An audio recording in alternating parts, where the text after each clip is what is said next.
Comme le jeudi 2 octobre 2025, ici Dominique Julien et le bulletin d'information régionale Info-CJSR qui couvre l'actualité de la région de Portneuf.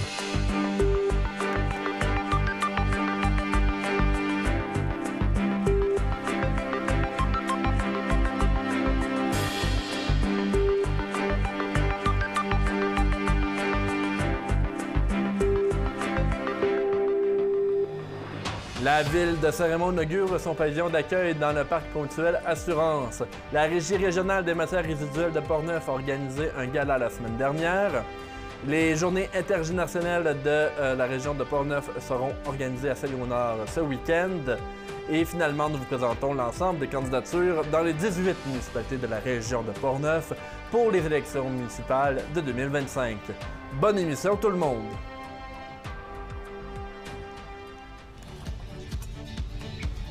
Ici, on se crée des souvenirs au fil des saisons et on vit au rythme de nos passions.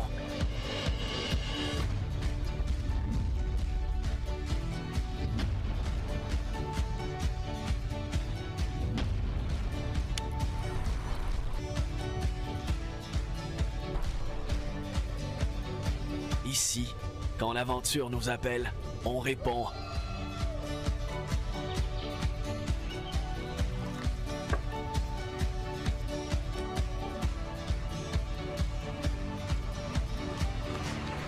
Ici, à Saint-Raymond, ma destination pour un séjour plein air réussi.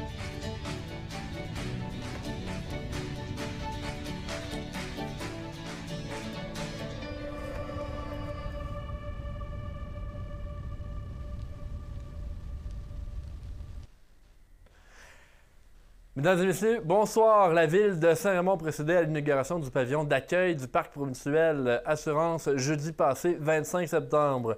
Dans la dernière année, le parc a subi d'importants changements répondant à la vision du conseil municipal de la ville. Les installations du parc se multiplient. En 2021, les travaux commençaient pour les terrains de soccer et rapidement d'autres infrastructures ont été installées comme le skatepark, le pump track et le baseball. Dans les prochaines infrastructures qui feront leur entrée dans le paysage du parc, il y aura une patinoire réfrigérée. Nous allons y revenir un peu plus tard. Ce genre d'infrastructure requiert un espace pour accueillir les usagers et donc un vestiaire. Voici Claude Duplain lors de l'inauguration à propos du nouveau pavillon d'accueil. On est ici pour inaugurer notre parc promutuel à demi réalisé. OK? Mais je pensais et nous pensions qu'il était important de parler de ce qui reste, de ce qui est réalisé, mais de ce qui reste à réaliser. On voulait le faire avec vous. Parce que l'an prochain, quand on va inaugurer le restant du parc, normalement, à ce temps-ci, le parc devrait être complété. Si je dis 80-90%, je ne me trompe pas beaucoup. Mais là, on veut faire un party avec la population. Parce que ça va être le parc de la population. Mais aujourd'hui, je pense qu'il fallait aussi, je voulais inaugurer le bâti, mais aussi rendre hommage à une équipe. Parce que là où est-ce qu'on est rendu, c'est une équipe qui a travaillé là-dessus. Il y a du monde qui ont mis du temps là-dessus. Il y a du monde qui ont mis de leur influence sur ce dossier-là. Et c'est un dossier excessivement important pour Saint-Raymond. C'est parti de quelqu'un qui a eu une vision. Des parcs si importants comme celui de Saint-Raymond rayonnent non seulement dans la ville où ils sont établis, mais aussi dans la région. C'est en partie avec cet argument que le parc a pu compter sur les partenaires comme Promutuel Assurance, qui a contribué au montant d'1 million de dollars. 4. Que je m'en vais m'asseoir avec Michel Gauthier et le directeur général. Je me souviens de l'après-midi, quand je suis arrivé dans le bureau, Claude était là aussi. Et qu'on commence à parler que Promutuel pourrait investir dans un terrain comme on est en train de faire avec le nom. On a eu des discussions extraordinaires. Et quand je dis c'est une équipe, c'est que tout ça bâti, il n'y a rien à laisser de côté. Si on a réussi à vendre à Promutuel l'idée de venir nous rejoindre dans le parc Promutuel, c'est parce qu'on avait aussi une idée. Et ça fait partie de l'équipe interne. Jean-Alain et son équipe avaient bâti quelque chose qu'on était capable de vendre. On savait vers où on s'en allait.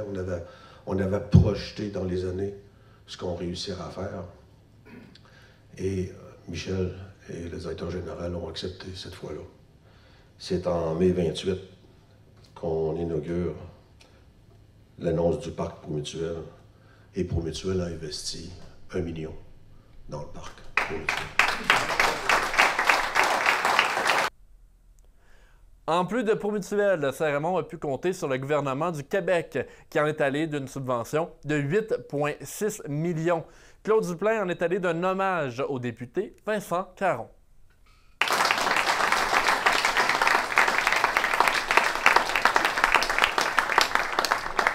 Vincent, je sais comment est-ce qu'il a travaillé dessus. Vincent a ouvert les portes parce que je me souviens l'après-midi justement qu'on a rencontré la ministre, toi et moi. Je me souviens quand elle rentre dans le petit cubicule, puis qu'elle nous dit « Vous avez 20 minutes. » 20 minutes, pas plus. Il fallait choisir nos mots. On avait un plan qui était bien bâti, et on a réussi. Vincent, ce que tu as fait devancer la construction de nos infrastructures d'au moins 5 ans avec cet argent-là, parce qu'il aurait fallu étalonner sur beaucoup plus long la construction. Fait que merci encore. Si on revient au pavillon d'accueil, Saint-Raymond a pu compter sur la firme d'architecture Caméo.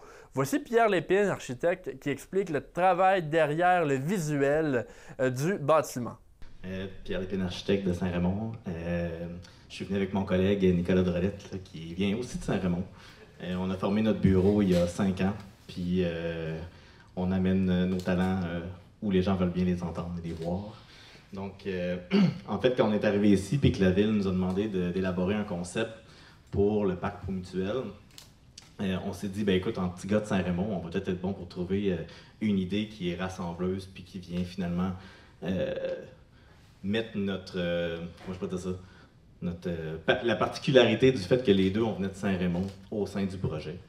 Donc, la première chose qu'on a faite, c'est qu'on s'est dit, OK, la Ville de Saint-Raymond vise à rapatrier tous leurs terrains qui sont partout sur leur site au sein d'un même terrain. Donc là, on s'est dit, peut-être que ce qu'on peut faire, c'est essayer de trouver des éléments architecturaux qu'on retrouve partout dans la région, puis qu'on puisse les rapatrier au sein du site. Donc là, ce qu'on a fait, c'est qu'on s'est pris 2 cafés corsés, moi puis Nick. On a embarqué dans l'auto le matin, puis on est parti, puis on a fait le tour de tous les rangs de la région, qu'on connaissait déjà un peu, quand même assez bien. Puis on a commencé à prendre des photos. On s'est rendu compte que il y avait beaucoup d'éléments qui revenaient d'un rang à l'autre. On a dit, OK, il y a des granges dans tous les rangs. Des granges qui ont des formes, qui ont des couleurs, qui ont des matériaux qui se répètent. On a du bois de grange vieilli, du bois peint. On a de la tôle galvanisée, de la tôle peinte. On avait des portes. Et finalement, le prochain bâtiment à apparaître au parc, c'est la patinoire extérieure réfrigérée. Voici Claude Duplain, une dernière fois. Coupure urbaine, une première pelletée de terre. Parce que je ne sais pas si vous avez vu l'excavation à l'extérieur, mais ça va être la patinoire réfrigérée, dont l'affiche est là sur le côté. Ça va être aussi une infrastructure extraordinaire. Je ne sais pas si vous avez vu la grandeur de l'excavation que dehors. Ça va être immense. Conception encore de Caméo et de Pierre et de sa gang.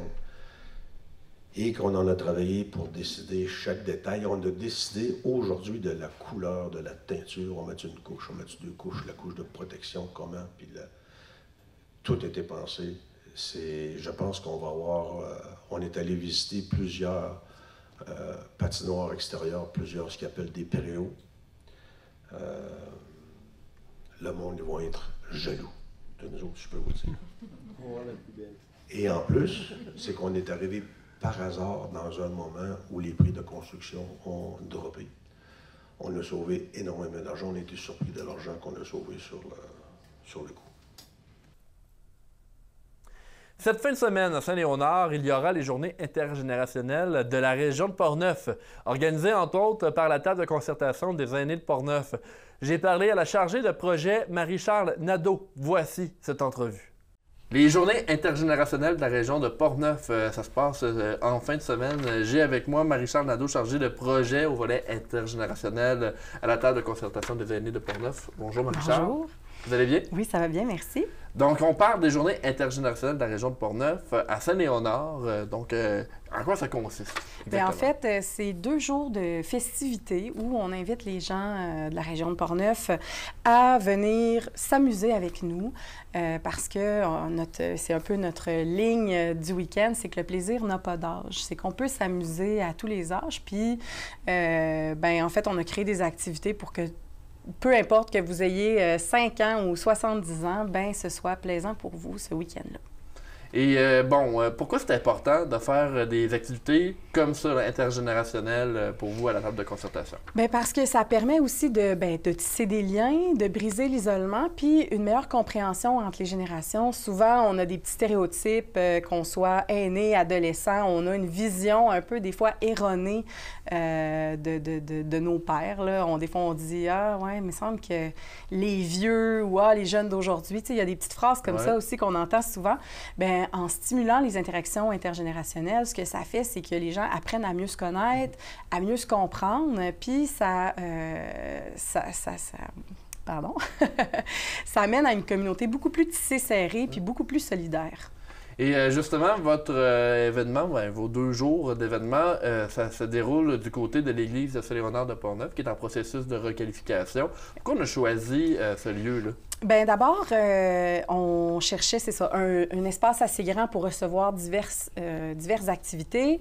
On cherchait aussi un lieu qui avait une communauté qui était mobilisée. Puis, je vous cacherai pas aussi qu'à l'automne, Saint-Léonard, c'est vraiment un beau paysage. Fait qu'on se disait, en plus, ça va faire une belle balade pour arriver à l'événement avec toutes les couleurs d'automne. Mais essentiellement, c'est ça. On cherchait vraiment une belle communauté mobilisée. Puis, on a trouvé, avec le comité de requalification là, qui s'impliquait beaucoup, on a tout de suite accroché là, sur... Il y a déjà un dynamisme assez présent à Saint-Léonard en ce moment. Oui. Donc, mélanger les 2 mondes, ça peut être aidant pour votre événement. Exactement. Justement, samedi 4 octobre, à partir de 10h, la programmation débute. On regarde quoi? Là? Qu'est-ce qui va être en fait, proposé? On a principalement le musée ambulant qui est une compagnie, un OBNL de Portneuf aussi, qui se promène avec une petite caravane, sort des œuvres d'art et font des ateliers créatifs autour de ça. Fait que pour nous, c'était très important de s'associer à eux parce qu'eux aussi, récemment, ont eu la subvention Québec Amis des aînés pour une tournée de bingo artistique dans la capitale nationale. Puis, on se disait que ça serait aussi une belle occasion là, de présenter leurs activités et de faire un bingo pour la population de Portneuf. Et à partir de 10h, musée ambulant, là, je vois également à partir de 11h la kermesse animée par le général Paton. Oui, c'est ça. Fait que 10h, on a le musée ambulant et les ateliers créatifs qui vont être en continu toute la journée. Oui. 11h, on a la kermesse qui est jusqu'à 3h. On va avoir 2 animateurs, plein de jeux en bois pour justement aller chercher un peu toutes les générations. On a aussi des animations sportives adaptées. Fait qu'on soit en marchette ou en poussette, on va pouvoir les faire à 11h30 et 13h30. Ça, c'est avec notre projet qui s'appelle « Bouger, c'est rajeunir de l'intérieur ». C'est un nouveau projet que la table de concertation des aînés de Portneuf développe avec la subvention Québec Amis des aînés. Puis, on va avoir une activité aussi de photomaton, un petit photomaton maison avec le costumier de comté. On va avoir des costumes qui viennent du costumier, puis les gens vont pouvoir se déguiser, prendre des photos en famille, puis repartir avec des beaux souvenirs. Dimanche, le 5 octobre, la journée qui débute un peu plus tôt, 9h, il y a d'autres événements là, en lien avec le Exact. C'est vraiment un gros week-end. C'était ambitieux, mais on avait le goût de le faire. Puis on avait aussi le support du comité. Fait que ça, c'était de requalification là, de l'église de Saint-Léonard. Fait que ça, c'était un bel ajout. Donc, dès 9h, il y a un brunch au profit du comité. C'est de 9 à 11h30. Le brunch était sur réservation. Je dis « était » parce que je pense que toutes les places ont été vendues. Et à partir de 11h30, bien là, on reprend les activités gratuites. Fait qu'on invite les gens là, à venir. On a encore des activités avec le musée ambulant. Vous allez pouvoir visiter l'exposition, faire les ateliers créatifs, prendre les photos avec le photomaton. Et à 13h, c'est le bingo artistique qui est gratuit. Exact. Alors, ça fait partie donc de votre programmation pour les journées intergénérationnelles de la région de Portneuf.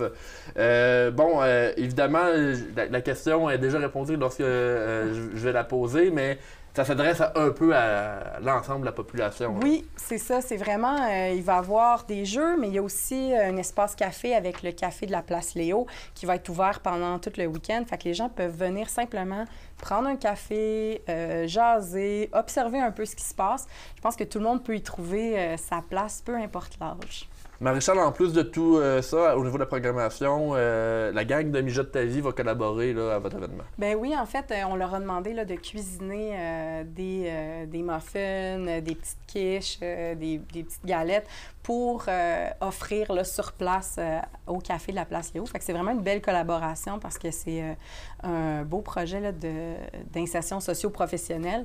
Fait qu'ils nous ont cuisiné une quantité faramineuse de nourriture, fait qu'on est bien content de pouvoir offrir ça. Puis c'est une belle façon aussi, sans que ce soit un lien intergénérationnel direct, ben c'est quand même des jeunes qui ont cuisiné pour un événement pour aînés. Fait que c'est le fun de voir toute la collaboration là, communautaire qu'il y a derrière ce projet-là. Eh bien, Marie-Charles Nadeau, chargée de projet pour le volet international de la table de consultation des aînés de Portneuf. Merci, d'être passé en studio. On invite la population là, à venir en fin de semaine. Je vous laisserai peut-être le mot de la fin. Les 4 et 5 octobre prochains, à l'église de Saint-Léonard, on vous attend, la table de concertation, le comité de qualification de l'église, le musée ambulant, Général Patente. Bref, ça va être une grande fête pour tous les âges. Merci beaucoup. Merci. La Régie régionale de gestion des matières résiduelles de Portneuf, Régiverte, tenait son premier gala certifié Régie pour honorer les entreprises et organismes qui font de véritables efforts pour réduire leur impact environnemental. Le gala découle du programme certifié Régie qui suggère aux entreprises plusieurs façons d'améliorer leur empreinte carbone. De plus, les entreprises peuvent mettre de plus en plus d'actions pour que la certification soit de plus en plus élevée, soit selon 3 niveaux: engagé, performant et ambassadeur. Bernard Gaudreau, préfet de la MRC et présidente de la Régie, en a profité pour honorer Alcoa, qui s'implique beaucoup au sein de la Régiverte de Portneuf. Alors ce soir, je tenais en fait à remercier sincèrement, au nom de l'ensemble des membres du conseil d'administration et de nos partenaires, l'implication constante d'Alcoa et de l'Aluminerie de Deschambault pour leur appui généreux et leur engagement envers les nombreuses initiatives régionales. Grâce à votre soutien naturel, nous avons pu collectivement accomplir de grandes choses, que ce soit la mise à la disposition gratuite d'une station d'eau potable, que nous avons eu la chance de pouvoir sillonner l'ensemble de Portneuf et des environs, alors qui vise à réduire l'utilisation de bouteilles d'eau à usage unique et à promouvoir des saines pratiques, le financement des équipements nécessaires au traitement de la turbulure d'érablière. Pour celles et ceux qui ignorent, en fait, au complexe environnemental à Neuville, nous avons un plateau de travail qui permet à des gens d'imitation fonctionnelle de pouvoir s'émanciper dans un travail encadré. C'est grâce à un soutien d'Alcoa qui a, sans aucune hésitation, décidé d'investir et de nous permettre d'acquérir un équipement pour permettre à ces jeunes femmes et à ces jeunes hommes de pouvoir s'intégrer dans notre communauté, de pouvoir évidemment s'émanciper, d'avoir un objectif et de vers en fait une valorisation d'une matière qui est la tubulure de traite qui est utilisée dans les érablières qui sont nombreuses en Portneuf. Et on soutient également d'un projet de trousse pédagogique en développement destiné aux nombreuses écoles de notre territoire. Et ce soir, nous souhaitions évidemment vous décerner en fait une reconnaissance institutionnelle comme un ami, en fait compagnon de la Régie régionale de par vos actions. Pour en revenir aux entreprises honorées lors du gala, Marc Dupont, maire de Pont-Rouge et vice-président de la Régie, ont entamé le premier bloc des lauréats du niveau engagé. On est dans le premier bloc, on commence avec les entreprises certifiées au niveau engagé, qui est le premier niveau de certification. Pour avoir ce niveau, il faut avoir des choses bien précises. Impliquer la direction et le personnel. Désigner une personne ressource au sein de l'entreprise. Participer activement à la collecte des matières recyclables et compostables. Et réaliser 2 actions éco-responsables. On va commencer avec la première entreprise, Micatri. Nous commençons avec cette entreprise tout récemment certifiée Régie, située à Saint-Hubert. Micatri est une boucherie, une boulangerie qui propose des viandes découpées et des transformées sur place, des produits frais et des pains artisanaux. Ils ont des charcuteries, des produits fumés qui sont faits sur place. Elle privilégie les produits locaux, par exemple, son fournisseur de bœuf est à Saint-Hubert. Elle réduit considérablement son transport et les collectes pour de tout ce qui est au niveau des déchets et les tri en matière organique sont faites par la régie. Et ces résidus de viande sont récupérés par une entreprise pour les transformer également.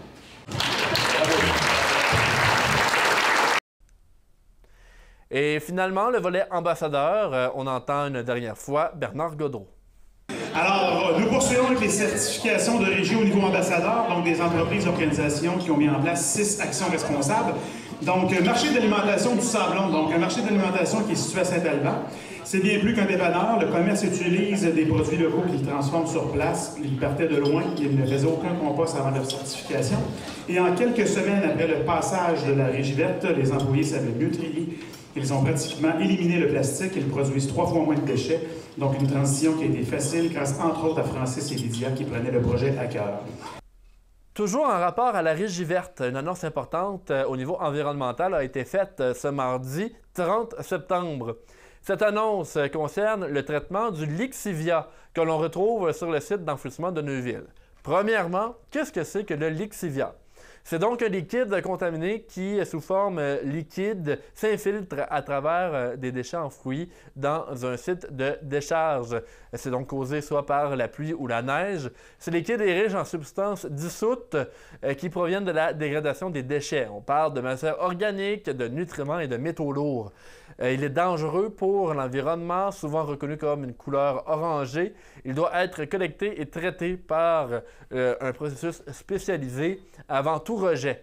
Eh bien, la Régie a fait appel à l'entreprise Rameau, qui a installé sa technologie EvaPlante sur le site du complexe environnemental. Simplement, les technologies se matérialisent sous la forme de près de 100 000 saules arbustiers, donc des arbres, qui ont été plantés dans le site du complexe environnemental de Neuville. Les saules ont la capacité de boire beaucoup de lixivia et d'éliminer le rebut en transpirant la majorité du liquide ingéré. Voici Bernard Gaudreault. Alors, je vous dirais que, comme néophyte en la matière, de nous faire interpeller et de nous dire qu'un arbre, un saule arbustier, pourrait être planté, en fait, plusieurs saules. On parle de près de 100 000 arbres qui ont été plantés ici à l'arrière de nous et qui pourraient, combiner avec la technologie, utiliser un pourcentage de notre lixivia pour permettre une alimentation au goutte à goutte automatisée qui nous permettrait de diminuer considérablement le nombre de volumes d'eau polluée qui seraient traités par nos installations. Alors, sur papier, ça paraît intéressant, ça peut même paraître sexy en disant, bien, écoute, est-ce que dans la vraie vie, une fois qu'on décline tout ça, il peut y avoir des résultats probants? Francis va pouvoir vous partager le tout. Alors, je tiens d'abord à souligner l'engagement de l'entreprise Rameau qui a décidé de nous accompagner dans cette initiative qui est avant-gardiste pour nous. C'est une première au niveau de la Régie régionale de pouvoir s'associer avec une entreprise qui met évidemment en évidence la nature et la technologie. On a d'autres partenaires sur le complexe environnemental, sauf qu'il faut comprendre que ce qui est derrière vous, c'est le lieu d'enfouissement sanitaire. C'est un ancien, en fait, je dirais, secteur du complexe environnemental qui a atteint, je dirais, son optimisation sous les anciennes moutures réglementaires au niveau de la gestion des matières résiduelles. Francis Allard, président-directeur général de Rameau, explique davantage la capacité du saule au niveau environnemental.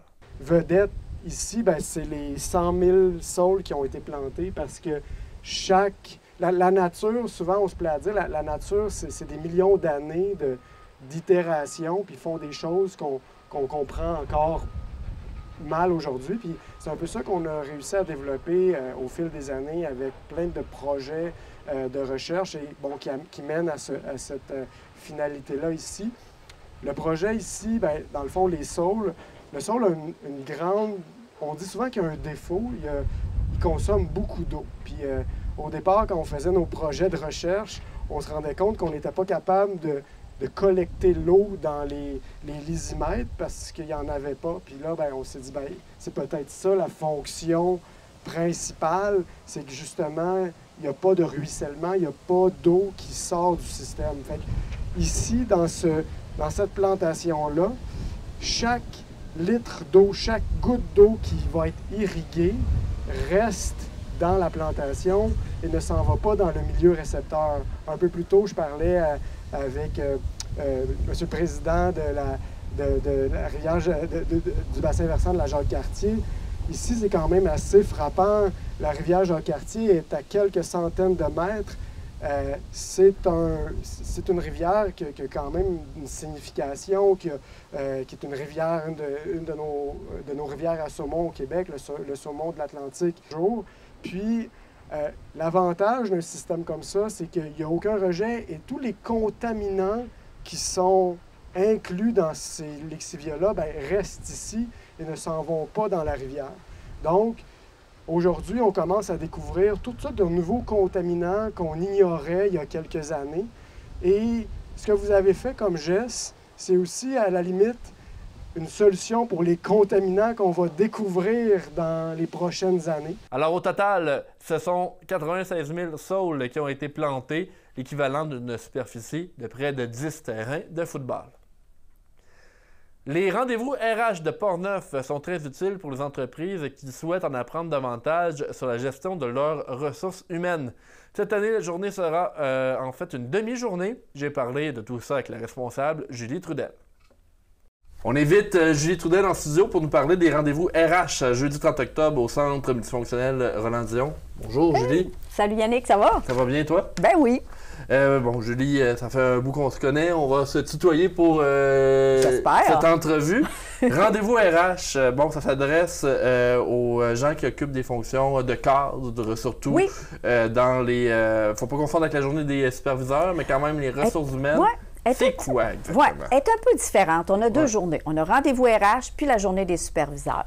Cette année, on a fait une spéciale édition, je te dirais, parce qu'on a décidé de tester un peu une nouvelle formule pour voir si elle plairait aux entreprises finalement. Donc, cette année, au lieu d'avoir une journée complète, on a fait une matinée seulement, entre 8h et midi. Et au lieu de restreindre notre rendez-vous RH aux entrepreneurs, aux propriétaires d'entreprises et aux gens DRH, on a décidé de l'étendre aussi aux gens qui s'occupent des équipes de travail, qui gèrent des gens. Et puis, je pense que ça répond vraiment... Je pense que ça répond vraiment aux besoins parce que, écoute, les inscriptions, ça va vraiment bien, là. Il nous reste encore 3 semaines, puis on est déjà rendu à 120 personnes. Fait qu'on voit que la formule, je pense qu'elle est gagnante. Puis ce que je vois, là, présentement, c'est qu'il y a beaucoup d'entreprises qui s'inscrivent, pas juste 1 ou 2 personnes, mais 3, 4, 5. Puis on voulait favoriser ça, puis pour le faire, on a fait en sorte que le coût pour l'inscription soit abordable. Fait que ce qu'on a fait, c'est qu'on a fait des taux dégressifs. Si tu t'inscris tout seul, ça te coûte 100 $, mais si tu viens à 5 dans l'entreprise, ça coûte 75 $ par personne.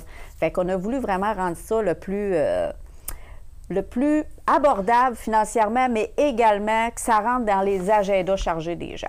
Oui, c'est pourquoi, là, on est à 1h midi, entre 8h et midi, le 30 octobre. Moi, j'aimerais savoir, Julie, une journée comme ça, qu'est-ce que ça apporte aux entreprises et aux gens? Oui, écoute, le thème de cette année, parce que dans le fond, on veut venir outiller, mais aussi nourrir les gens. C'est bien beau de donner tout le temps des outils, on en a partout sur le net, mais des fois, ça fait du bien aussi, des outils pour soi, tu sais, pour se nourrir, nous autres, en tant qu'humains et individus. Écoute, cette année, le thème qu'on a, parce que les dernières années, on a beaucoup parlé des RH, du recrutement, de la difficulté plus à gérer, des fois, la diversité et la difficulté de recrutement. Là, on sort un peu de tout ça. Et là, on parle cette année, le thème, c'est l'humain au cœur du changement, mobiliser, transformer, réussir. Parce que tout le monde, toi, moi, puis les gens dans les entreprises, on est perpétuellement, je dirais, le mot en changement. Et je ne sais pas si toi, si ça te parle ce que je te dis là, mais je te dirais que même le changement, il est de plus en plus rapide. Je ne sais pas si toi, personnellement, là, juste au niveau... On va juste sur le net, on va voir un truc accéder. Je te donne un exemple. Bien, il est toujours en train de changer un petit quelque chose. Hein? Puis là, on est là, voyons. Constante évolution là, qu'on vit maintenant.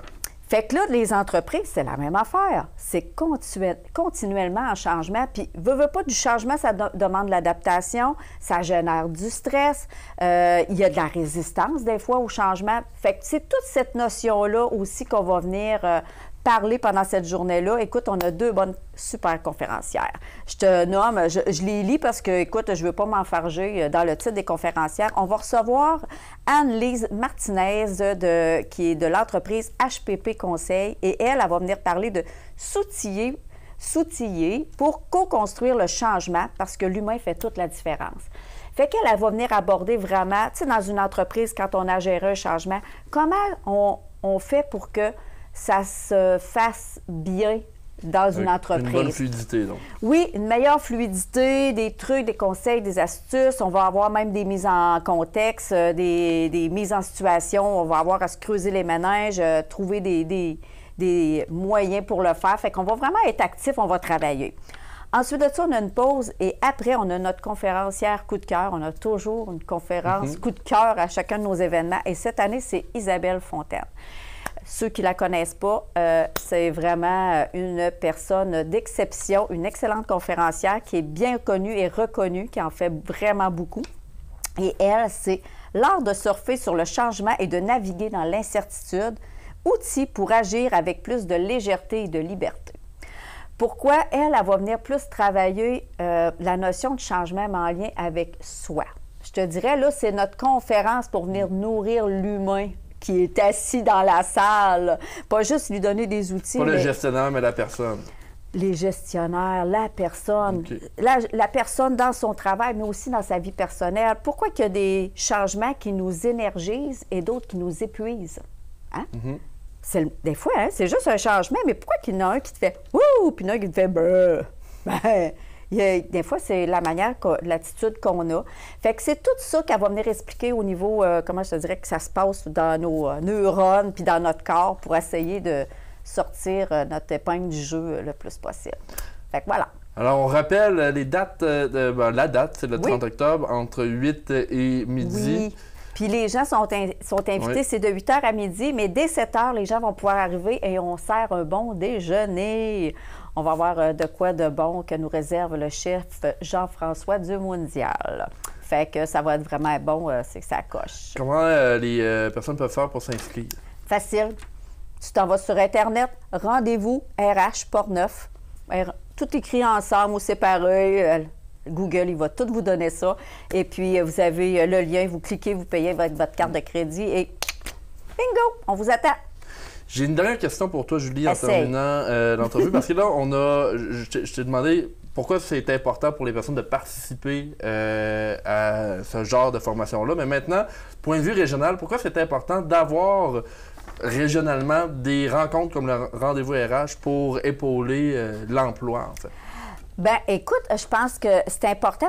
Oui, il y a plein de choses, d'initiatives qui se font au niveau local, mais c'est le fun quand c'est au niveau régional parce que des fois, ça permet de créer des contacts aussi avec d'autres personnes, d'autres, comment je te dirais, d'autres municipalités ou des fois des gens d'affaires que tu connais l'entreprise, tu t'as entendu, mais tu sais pas c'est qui l'entrepreneur, la personne en arrière de ça. Fait que c'est drôlement intéressant là, de pouvoir partager c'est ça, faire des nouvelles rencontres. Ça peut partir du réseautage également. Oui, puis je te dirais aussi, c'est vraiment une préoccupation aussi parce que l'initiative de ça, de la journée RH, l'initiative, ça part d'un comité de partenaires qui est soutenu majoritairement financièrement par Bureau de services Québec à Donnacona.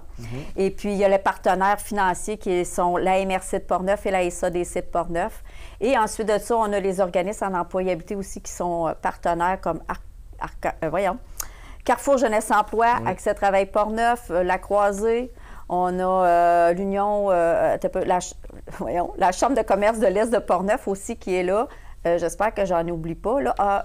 Non, je pense que j'ai tout nommé mon monde. Et puis, ce sont des partenaires qui travaillent au niveau régional. Fait que c'est pour ça aussi que l'événement est régional. Ouais. Bien, Julie Trudel, merci beaucoup d'être venue nous en parler pour cette édition d'InfoCJSR. Hey, merci Yannick. Merci. Cette fin de semaine sera l'occasion pour les familles de participer à la fête de la citrouille à la ferme Grenier-Long de Saint-Basile. L'événement mélange autocueillette, dégustation et découverte sur le site de la ferme situé à l'entrée de la ville de Saint-Raymond, sur la route 365. J'ai discuté un peu plus tôt cette semaine avec Anne-Sophie Grenier. Ici Denis Julien, nous sommes présentement à la ferme du Grenier-Long. J'ai avec moi Anne-Sophie Grenier. Bonjour. Bonjour.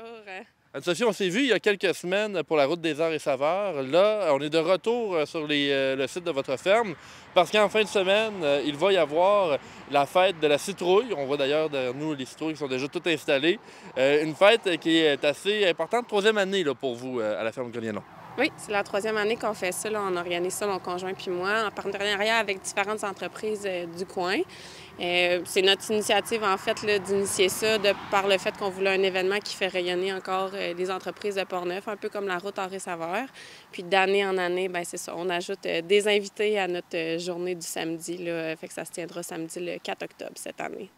Alors, samedi, le 4 octobre, il va y avoir plus d'une dizaine d'entreprises qui vont être là, d'organismes. Pouvez-vous nous parler un peu là, des partenaires à cet événement?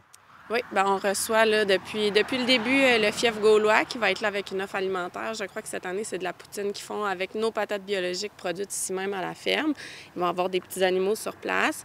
L'atelier du Vieux Corbeau, Dominique April, qui va faire une démonstration de forge.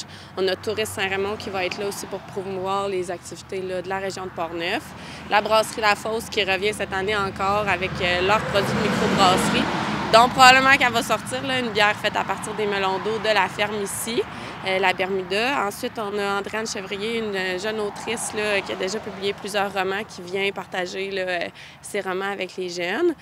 On a également Hazel Chocolat Noir qui vient avec ses produits. Beaucoup de sucreries, très délicieux. L'érablière de la Chute à l'Ours qui vient également là, avec ses produits d'érable faits ici même dans Portneuf. On aura Élégance Animale qui est là de Saint-Raymond avec tous ces différents articles pour les animaux. Il y a aussi la savonnerie des presbytères qui va être là avec les produits, dont un savon fait à base des citrouilles de la ferme. Donc, c'est vraiment plusieurs petites choses à partir de la ferme aussi. C'est des entreprises qu'on est habitués de côtoyer. Puis, il y aura les mascottes de mascottes Portneuf également. Machinerie lourde sera là avec des tracteurs qui vont être en démonstration là, ici, la petite présentation. Là.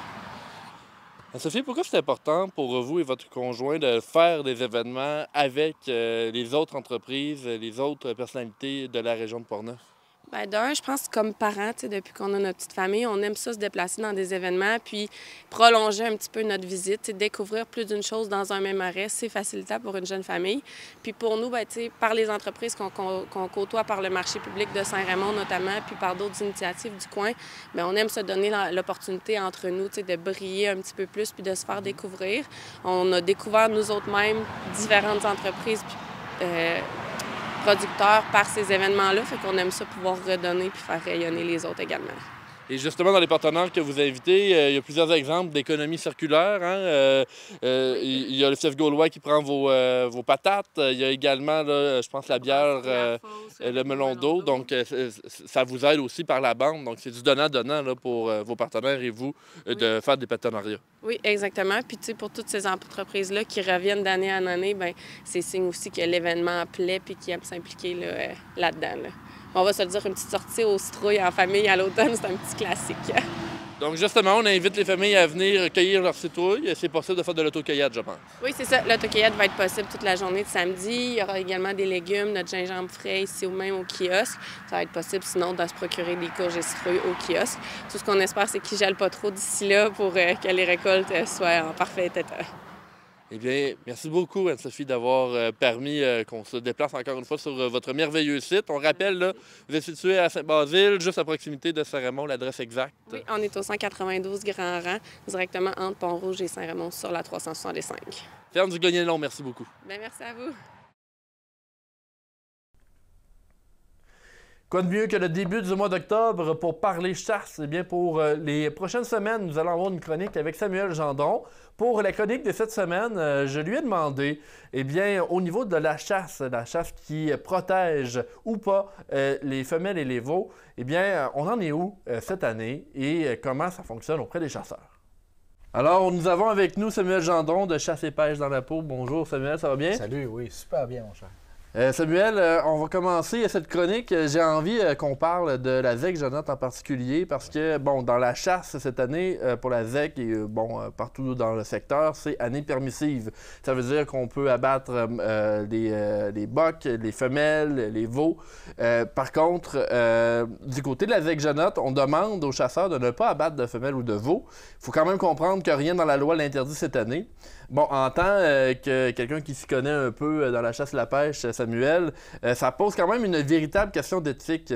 Quelles sont les réactions à prévoir et pourquoi on a décidé de demander aux chasseurs de ne pas abattre de femelles de veaux, même si ça pourrait être possible?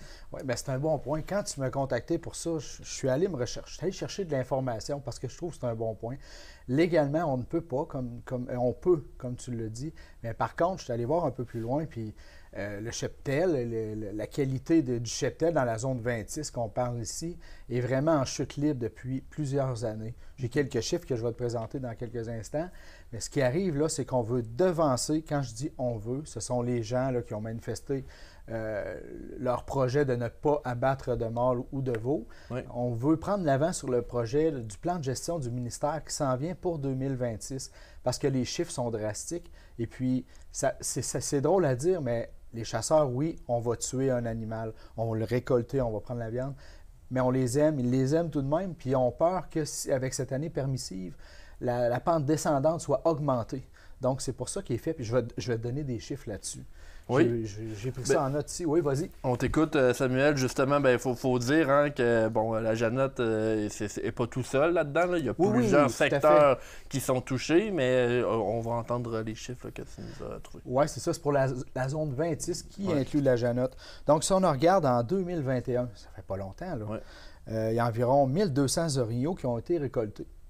Okay? Seulement dans la zone 26. On regarde pour 2024, 3 ans plus tard. 635 bêtes qui ont été récoltées seulement. Donc 50 %. Donc, on est à près de 50 % en 3 ans de chute libre.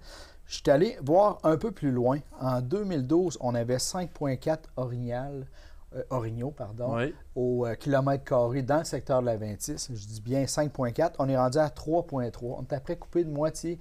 Le cheptel diminue de manière exponentielle.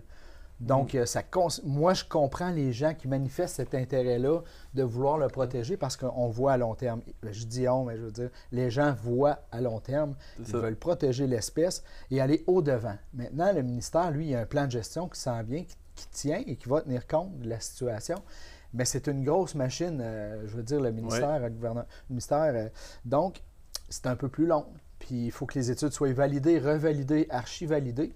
Donc, les gens prennent les devants là, de manière subjective pour aider un peu le cheptel.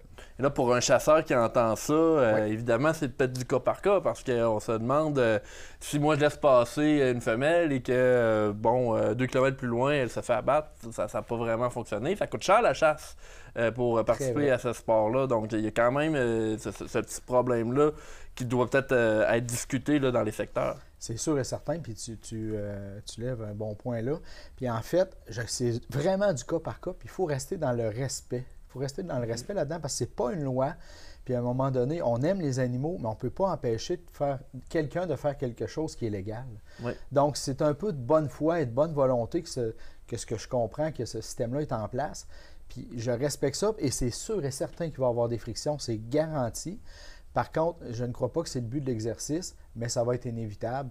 On peut penser à quelqu'un, je vais donner des exemples de même, quelqu'un que lui, c'est son but ultime, puis je te donne un exemple, quelqu'un qui est malade, sa santé n'est pas bonne, puis là, il a une occasion de faire une chasse père-fils, puis c'est peut-être sa dernière année, exemple. Ouais. Et puis là, il arrive un orignal qui est suggéré de ne pas abattre devant cette équipe de chasse-là. Si la personne le tue, fait son travail, et puis vit un beau moment père-fils, je le comprends très bien. C'est ça. Donc, tu sais, c'est un exemple comme ça, là.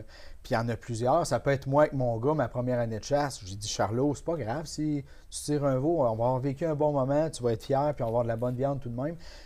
Puis à l'autre côté, on va dire, hey, laisse-les grandir. On perd le cheptel, qui est tout à fait légitime et légal. Donc, ça devient un...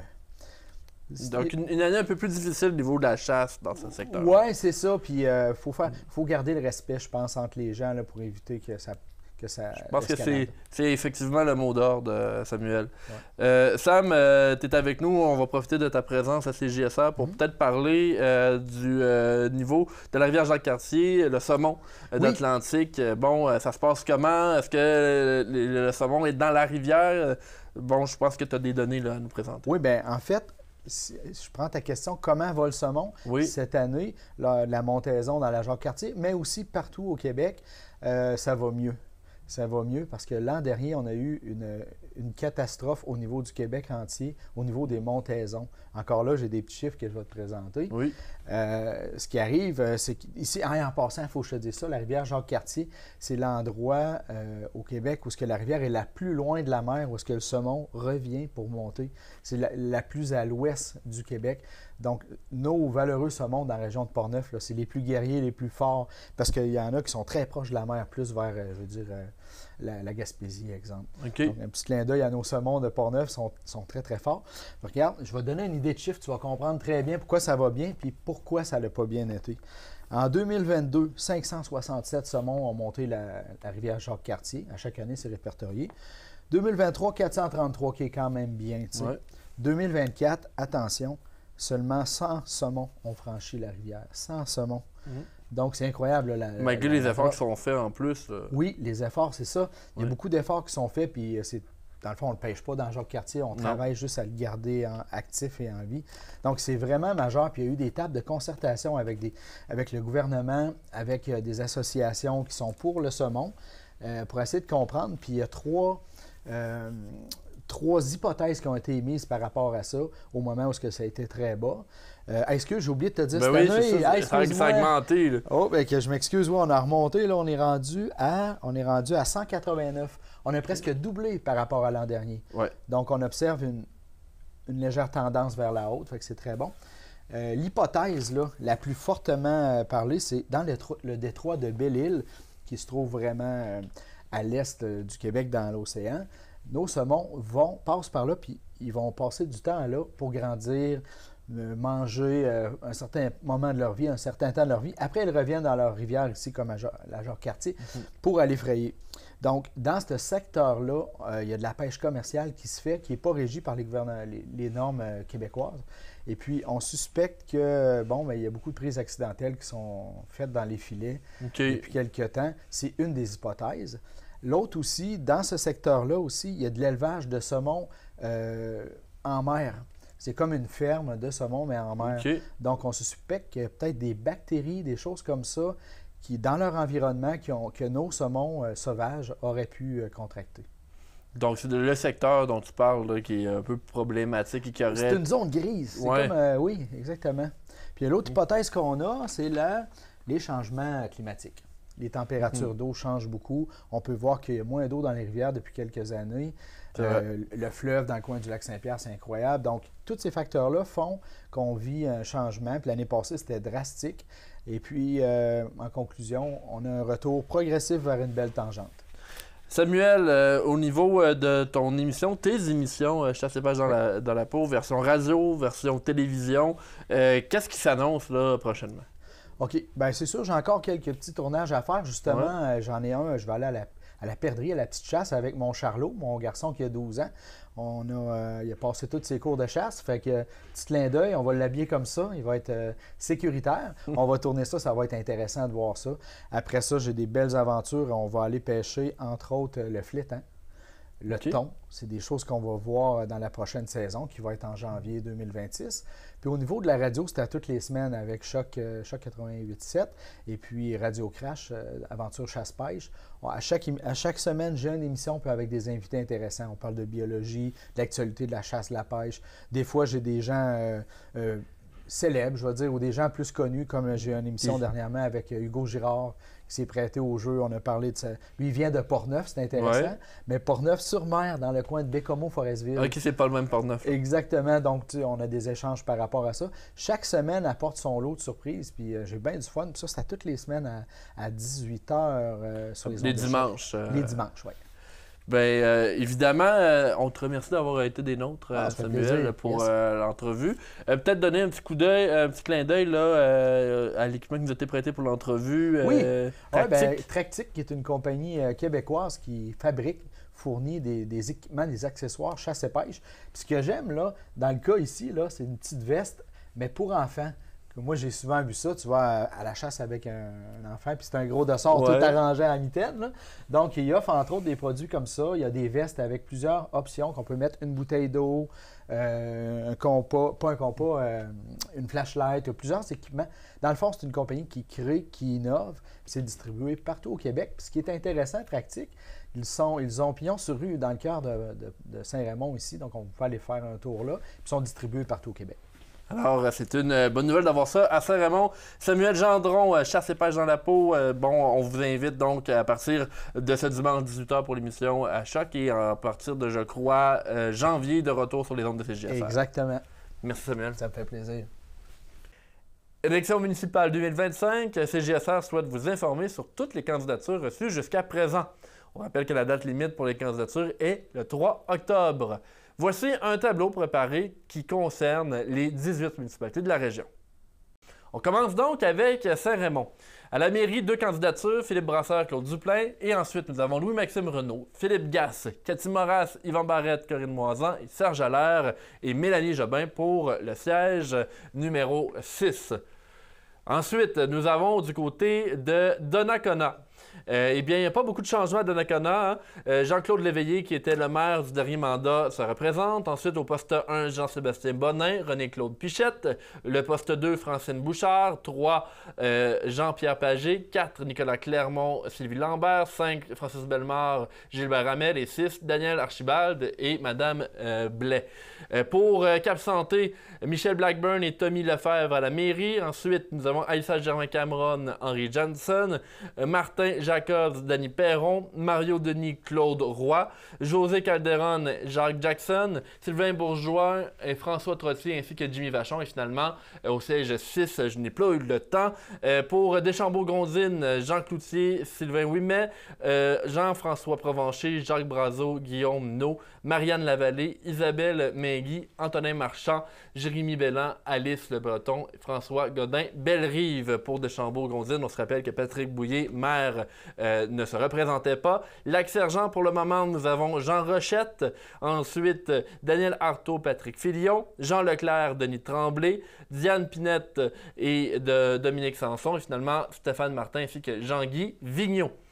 Pour notre prochaine municipalité, nous avons à Neuville Marie-Michel Pagé et Simon Chihi, Johan Benas et Danny Delisle, Luc Delisle pour le poste 2, Anne-Sophie Paquette le 3, Lauriane Nadeau, Daniel Quirion le 4, Serge Beaulieu et Geneviève Delisle le 5 et Luc Bertrand le 6.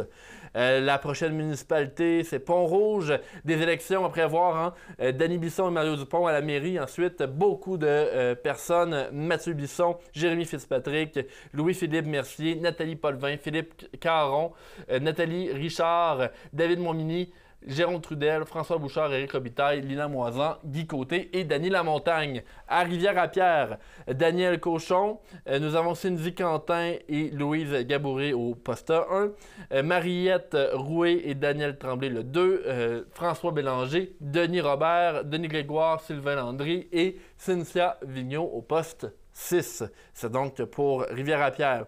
À Saint-Léonard, pour le moment, le poste de la mairie est toujours vacant. Poste 1, Denis Langlois, ancien maire. Poste 2, Bianca Girard. Le 3, Nicolas Bassard-Guin. Poste 4, Benoît Lortie. Poste 5, Edith Cook. Et poste 6, Isabelle Quirion. Si on poursuit, Portneuf, Mario Alain qui se représente. Poste 1, Jean Monfait. Poste 2, Yves Savard. 3, Nadine Tremblay. 4, Joël Genois. Poste 5, Elisa Gingras-Pascal. Et poste 6, Diane Godin. À Saint-Alban, nous avons Denis Lépine qui se représente. Ensuite, Christian Caron au 1, Louise Rivard au 2, Francis Marcotte au 3, le André-Marie Chantal au 4 avec Denis Piché. Le 5, Jackie Brière et Jocelyne Perron. Et le 6, Carmen Marquis. À Saint-Gilbert, Daniel Perron et Pierre Rivard. Le poste 1, c'est Caroline Gignac. Le 2, François Savard. Le 3, Jacques Perron. Le 4, François Chabot. Le 5, Huguette Califour et Gino Perron. Et finalement, le 6, David Carbonneau et Mario Trottier. C'est pour Saint-Gilbert. À Saint-Marc, on se rappelle, Marion Leclerc ne se représentait pas. Donc à la mairie, c'est Claire Dussault et Mario Paquette, tous deux anciens conseillers. Et ensuite, le 1, Stéphanie Bouchard, Mario Tessé. Le 2, Gino Glubissa. Linette Marcotte, le 3. Régent Vallée, le 4. Élodie de Brochu, Gérald Perrault. Et finalement, Claude Portelance, le 6. À Saint-Uribe, c'est Guy Lachance qui se présente. Et ensuite, il y a Jonathan Boucher, Donald Vallée, Lise Califour et Odette Califour pour les postes de conseillers dans la municipalité de Saint-Uribe. Si on poursuit, on n'a pas terminé encore. Il y a beaucoup de municipalités dans Port-Neuf. La prochaine, Saint-Ubalde, Guy Germain et Louis Ouellette. Ensuite, le poste 1, Louise Magnan. Le poste 2, Gaétan Michaud. Le 3, Michel Bédard et Shirley Drouin. Le 4, Carmen et Adriana Saloté. Et ensuite, nous avons Alexis Saint-Germain au 5. Pour Sainte-Christine d'Auvergne, Raymond Franqueur et Marc Ouellette. Le poste 1 est vacant. Pour le 2, Isabelle Plante. Le 3, Sébastien Martineau et Richard Trompe. Pour le 4, Caroline Cassivi et Sylvie Duchesneau. Simon Trépanier, le 5, Jean-François pour le 6. Et à Saint-Casimir, Lise Baillargeon se représente. Ensuite, nous avons Michel Trottier, André Filteau, Clément Godin, Aaron Basse, Sylvain Lacaire, François Barcelo et Guy Vallée pour la municipalité de Saint-Casimir. À Saint-Basile, Alexandre Dosti se présente. Ensuite, le 1, c'est Pierre-Ly Duchesne et Martial Leclerc. Le 2, Lise Julien. 3, Bertrand Thibodeau. 4, Mathias Piché. 5, Denis Leclerc. Et 6, Karina Bélanger. On se rappelle que Guillaume Vézina, maire sortant, ne se représentait pas. Fossambeau-sur-le-Lac, Yannick Lehoux, Jacques Poulain. Ensuite, nous avons François Bégin, Manon Huard, Louis Cloutier, Éric Bouchard, Myriam Deroy, Emmanuel Roy et Robert Genet. Si on poursuit encore pour les élections, et à Sainte-Catherine de la Jacques-Cartier, Pierre Dolbec se représente. Ensuite, poste 1, Sylvain Ferland, Jérémy Ouellette Rousseau. Le 2, Éric Gadoury et Viviane Vivier. Nous avons Marc-Antoine Gagnon, David Milot, José Lampron, Frédéric Caron et Martin Chabot pour les conseillers. C'est donc ce qui complète la liste en ce moment pour les élections municipales. On se rappelle, il y a encore jusqu'au 3 octobre, demain, pour soumettre les candidatures. Donc, nous allons faire un retour la semaine prochaine pour savoir si des noms se sont ajoutés. C'est donc ce qui complète le bulletin d'information. Voici, avant de terminer, le bulletin météo.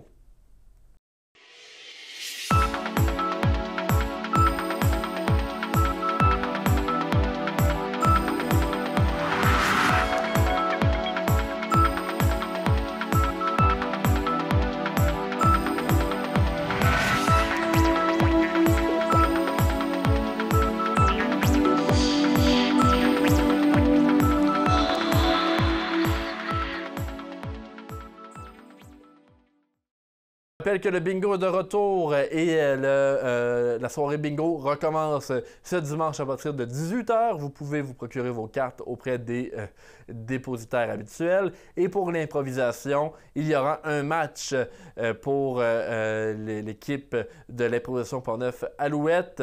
Donc, c'est un rendez-vous à ne pas manquer pour le prochain match à partir de 19h au cinéma. C'est ce qui complète le bulletin d'information. Merci aux invités ainsi qu'à Arthur pour son aide. On se dit à la semaine prochaine, début de la période électorale. On se laisse donc avec des images du spectacle de magie d'Alain Choquette lors du gala certifié régie de la Régie verte. On parle de défi, il vous reste le 2, lequel vous choisissez? Rappelez-moi votre prénom, c'est? Mélodie. Très bonne mémoire. OK, Mélodie. J'ai deux objets. J'ai une balle et j'ai un verre. D'accord? Examinez la balle, elle ne sert rien de spécial que c'est une balle ordinaire. Oui. Balle ordinaire? Oui. Parfait. Examinez le verre, elle ne sert rien de spécial que c'est un verre ordinaire. Verre ordinaire? Oui. Non. Pas du tout. Je vous explique que c'est un verre qui a 200 ans. Qui a appartenu à un magicien très célèbre en Chine qui s'appelait à l'époque le Grand Madin. Et son nom est gravé ici, Madin Taekwondo.